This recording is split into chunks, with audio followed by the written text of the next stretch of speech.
Hello, this is Monice with Dealer Spike, your website company. And the point of this video today will just be to go through the dealer info menu option within the left-hand navigation of your editor. Now we'll be covering both sections under that dealer info menu option, both locations and hours of operation, but let's start with the location section. Now, just a side note, if you are a dealer with multiple locations, then the layout will look similar to this one that you see here. Now, you do have the option of editing your multi-location footer layout if you would prefer to have it display a certain way in a certain style, icon size, just to maximize on the overall layout or look on your website. Now, let's go ahead and click on Edit to the right of my main location. So that is going to be the one that says Locked. So I'm just going to hit Edit, and it takes us to our main location. Now, you're going to want to set up or take a look at and verify 3 tabs that we're going to be dealing with here. First off would be the Details tab. Now, all that really is your location name or your business name, the address of your dealership, your postal code, like you see here, and then contact information like your telephone number. Now, you also have your latitude and longitude in here of where your store is presently located.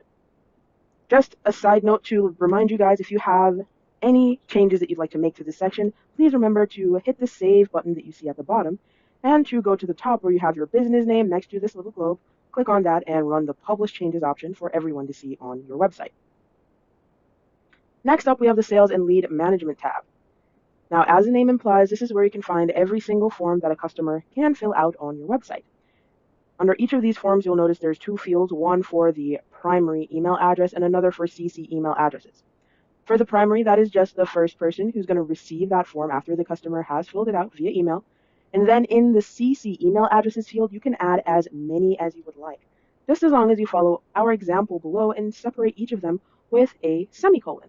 Just please do not forget to scroll all the way to the bottom when you're done, hit that Save button, and publish your changes. Next, we're going through the Online Scheduling tab.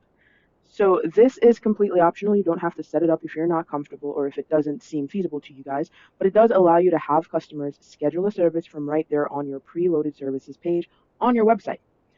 Simply put, you would just check this box that says active and you would customize your weekly service schedule.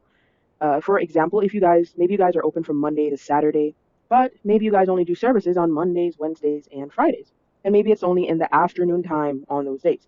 You would just customize the rest of information, scroll to the bottom and hit Save and Publish, and then it will go ahead and add an additional button to those preloaded services on your services page that says Schedule a Service. Please keep in mind that this will only schedule the actual lead. To finish scheduling the actual service, you will have to finish that scheduling by either emailing, speaking to the phone with the customer, or speaking with them face-to-face to actually get that specific time. Now, if you would like something called active scheduling, where customers would be able to view available times and then reserve one of those times, and as soon as they do that, it gets automatically removed from the available times that you have left over, then you may want to look into what we would call a public or open Google Calendar. And that will allow you to have exactly the experience, or have your customer have the exact same experience that I just mentioned. In order to do that, you may want to speak to your launcher about having this as a part of your website. And of course, if your website is already live, you will just reach out to your account manager about that information. Next up, we're going to go through our hours of operation section. When you first jump in here, this first group of hours will not be in here. So what you'll do is you will go over to the right here and click on New Group, and then it will open up a new slide or a new line of hours. You will then go ahead and click on the Details button to the right of that, and it expands the entire area.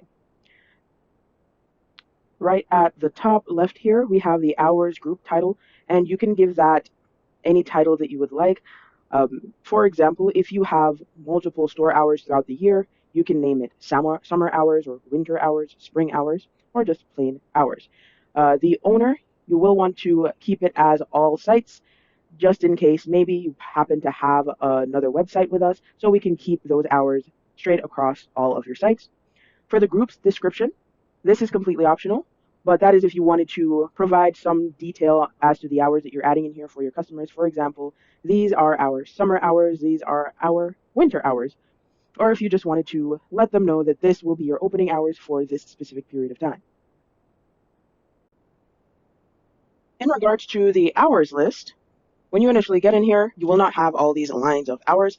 You will just have it blank. So in order to add your new hours, you can just click on new hours. Now you can do it as I did, where it's one day at a time, or you can of course do it by the bracketed or ranged hours, where you want to do it from Monday to Friday, maybe Saturday to Sunday, just depending on how the hours are laid out at your dealership. So when you click on new hours, it'll open up a new set just like this.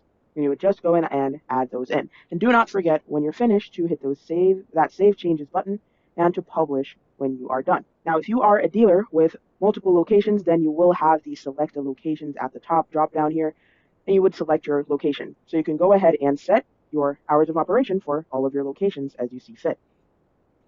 Final tip, something that you can do is you can have multiple groups of hours depending on how many hours of operation you may have throughout the year.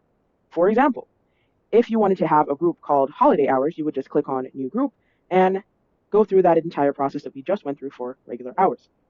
And the way that you would control how these hours are displayed is as follows. You would simply ensure that that box for active is checked next to that specific group of hours, and then uncheck the box next to the group of hours that you do not have active at this moment. For example, if you had your spring hours in here and then you just wanted to shift into your holiday hours, you would uncheck your spring hours and check the box next for active next to the holiday hours and ensure you save and publish.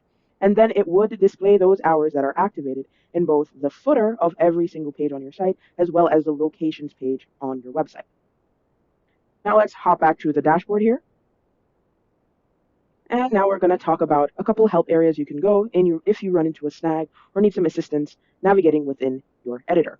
First off, to the top, next to your business name, you have the Help Center option. Clicking on that gives you technical support's contact card, both their phone number and email address. And by clicking on that Help Center option at the bottom of the dropdown, that will lead you over to the Help Center, which is jam-packed with articles and step-by-step instructions on how to navigate better within this editor.